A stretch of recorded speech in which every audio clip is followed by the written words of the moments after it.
Thanks for your company. The details now. Auditor General Domelovo has resumed work after nearly 170 days forced leave after a directive from President Akufo-Addo last year. This return to work is despite a directive from the Audit Service Board saying he should stay away because personal records in its possession indicate he's reached retirement age. In a series of correspondence between the Audit Service Board and the Auditor General, the board indicated that it's noticed discrepancies in his date of birth and nationality. We'll be bringing you more on that particular issue on the correspondence. But let's go live now to the Audit Service. My colleague Manuel Cranting has been there since morning. Hello, Manuel. Yes, Bennett. Tell us what you observed at the Audit Service. Yeah, so his normal reporting time, that is the Auditor General Domelovo, would have ordinarily be around 8 a.m. So we've been here around 7 a.m. monitoring whether or not he was going to show up. Indeed, earlier, everybody at the office, even up until now, has been tight-lipped. Nobody was saying anything until we got a glimpse of his arrival. He used a different entrance into the yard of the audit service where he was ushered into his office. And it's instructive to note that at this point, there was a sharp contrast in how he was received today against what happened the other time when he arrived at the office and the keys. The other time when he arrived at the office and the keys had been changed. In fact, today he was giving a smooth access into his office. I also, in fact, went upstairs and monitored that some technicians had come to his office and were fixing the telephone lines. I gathered that there were some issues with the telephone lines in his office. That issue has been fixed this morning, giving you an indication of the sort of, reception that he's received since he arrived at the office. We've been trying to get some comments from him, essentially on whether or not he's gathered, the correspondence from the board on wanting him to stay away from the office because of the issues around his nationality and then, of course, his age. He's declined to comment, but he spoke to us briefly and, thanked Ghanaians for their concern for him and checking on him even as he reported to work this morning. All right, Manuel, let's listen to him.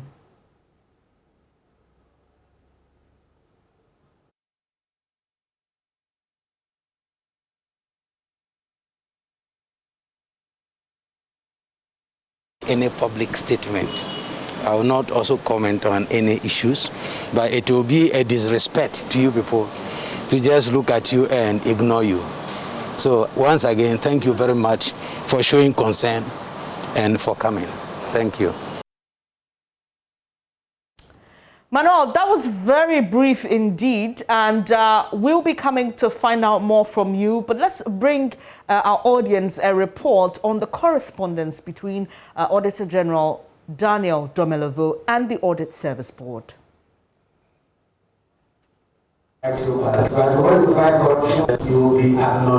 Daniel Domelovo with his infamous quote during an interview following his decision to surcharge former senior minister Yao Osafo-Maafo for allegedly breaching the Public Procurement Act that resulted in their payment of $1 million to a private UK firm, Kroll and Associates. Mr. Osafo-Maafo then sued the Auditor General and 4 other officials of the Finance Ministry to clear their names. His was one of many state entities Mr. Domelovo was investigating, but on June 29, 2020, President Akufo-Addo directed him to proceed on his accumulated annual leave of 123 working days. The presidency had relied on sections 20 and 32 of the labor law and also a precedent set by former President Atta Mills when he asked the then Auditor General Edward Dua-Agyemang to proceed on leave. But the move was criticized by some civil society organizations which read meanings into the decision. The president has no power to exercise any control, disciplinary, whatever, financial, administrative, managerial, none. Days after this directive, Mr. Domelovo wrote back to the presidency urging President Akufo-Addo to reconsider the directive as it was unconstitutional. Daniel Domelovo said he had observed that his work was embarrassing the government. Following this letter, the presidency extended his leave by an additional 44 days.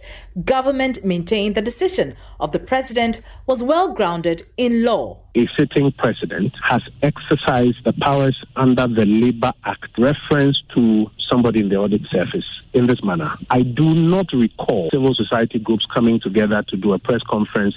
Several pressure groups, political parties, and civil society organizations, including Occupy Ghana, CDD, the NDC, and anti-corruption campaigners, including Vitus Azim, spoke against the directive and urged the president to recall the Auditor General from his leave. First, we believe the decision of the president is not proper and needs to be reconsidered. The action gravely weakens the president's fight against corruption. US-based Ghanaian lawyer Professor Kweku Asari took the campaign a notch higher when he sued the Attorney General and two others over this directive, arguing it was illegal and inconsistent with the letter and spirit of Article 1877 of the 1992 Constitution. Within the first month of proceeding on leave, the locks on Mr. Domelovo's office were changed on the instructions of the Audit Service Board, chaired by Professor Duajiman. Yeah, but the key cannot even enter. How do you see that? It was flat like this, and they've changed it to this one. Professor Duajiman defended this action, saying the move was to secure the office. There is a problem about the office, the locks. The board has every right to make sure that the place is secure. After 167 days on leave, Daniel Domelovo is expected to return tomorrow, March 3, 2021, to continue his work. What remains to be seen is what will become of the legal action taken in his defense following the president's directive. So we know today the update is that Daniel Domelovo has returned to work despite a directive from the Audit Service Board for him to stay away because records in its possession indicate, personal records in its possession indicate that he is due for retirement. Let's bring you details of that correspondence between the Auditor General and the Audit Service Board. So it has come to the attention of the Audit Service Board that your personal records in the public services of Ghana show several disparities and anomalies as provided below. Records at the Social Security and National Insurance Trust SNIT, completed and signed by, indicate your date of birth as 1st June 1960 when you joined the scheme on October 1978. 2, the record showed that you stated your tribe as Togolese and a non-Ghanaian, that your hometown is Agbetofa. On 25th October 1993, you completed and signed SNIT change of beneficiary nomination form stating your date of birth as 1st June 1961 instead of 1st June 1960, which you stated on your SNIT member registration application from card number. They give the details when you joined the scheme on 1st October 1978 while working with the Ghana Education Service in Priso. And on 25th October 1993, you completed and signed a SNIT change of beneficiary nomination form stating your nationality as a Ghanaian and your hometown as Ada, Greater Accra Region. The date of birth on your Ghanaian passport, issued on 28th February 1996, is June 1961. The place of birth is stated as Kumasi, Ashanti Region. On 8th August 2012, you were issued with a Ghanaian passport, which again showed your date of birth as 1st June 1961. Records made available to the board indicate that your retirement was 1st June 2020, and as far as the audit service is concerned, you are deemed to have retired.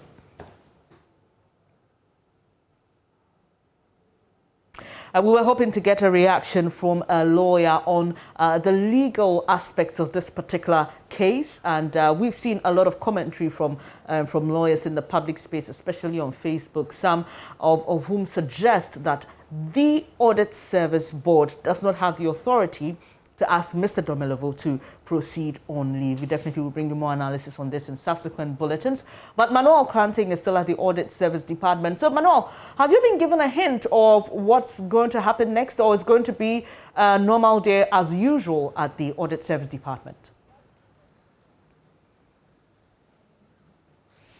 Well, Benes, if there's anything that I can confirm to you, and that will be that today at the Auditor General's office, there's no drama at all. Well, it waits to be seen whether or not that is something that will erupt as the day goes by. And you also know that the Deputy Auditor General took over as the Acting Auditor General. We're looking forward to seeing his arrival on the premises and what exactly the exchange is going to be, if you like, engagement is going to be between Auditor General Substantive Daniel Domelovo and the Acting Auditor General. That is something that we are monitoring closely and attempting to find details of. But again, another issue that waits to be seen is what will become of the legal repercussions and implications of his arrival on the premises of the office. Indeed, the board had said, in fact, challenged his nationality and in some instances referred to him based on records from his official documents as being Togolese, and also referring to his date of birth as 1st June 1960, something which Daniel Domelovo in his correspondence to the board said was corrected in 1993 to 1st June 1961. And so if indeed he was born on 1st June 1960 and the audit board's position holds, then he would, as it were, based on the audit board's correspondence to him, will be occupying the office this morning illegally. But we do not have details on what the implications of his arrival are yet. And that is what we are monitoring, Benes, from here at the Audit Service premises, trying to find you the details. And when the Acting Auditor General, in the absence of Mr. Domelovo, when he arrives here, we'll try and get a word from him also, whether or not they are going to work in synergy as they used to before the Auditor General Domelovo was asked to proceed on leave sometime some 167 days ago, Bernice. Well, we definitely know that you'll be standing by to report on what will happen at the Audit Service Department during the course of the day. But let me bring you a reaction to this from Director of Advocacy at the CDD, Dr. Kojo Pumpuni Asante, who says that circumstances surrounding the board requesting that Mr. Daniel Domelovo stay away from work are shameful. It's just another clear indication that, you know, the Audit Service Board, led by its chairman, wants to continue this very shameful behavior.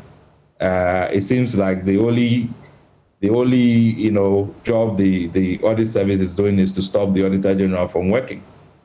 And I don't, you know, they seem to have a lot of time to do this. So it's very disappointing. I mean, we know that the Auditor General will retire in June anyway, so maybe another 3 months. So this whole matter coming at this time, obviously, for me, it's just ridiculous. And it just adds to the fuss around this whole issue. But after we've already said, this is not a matter just about the Auditor General. It's a much bigger issue. It's a constitutional issue. It's a big governance issue.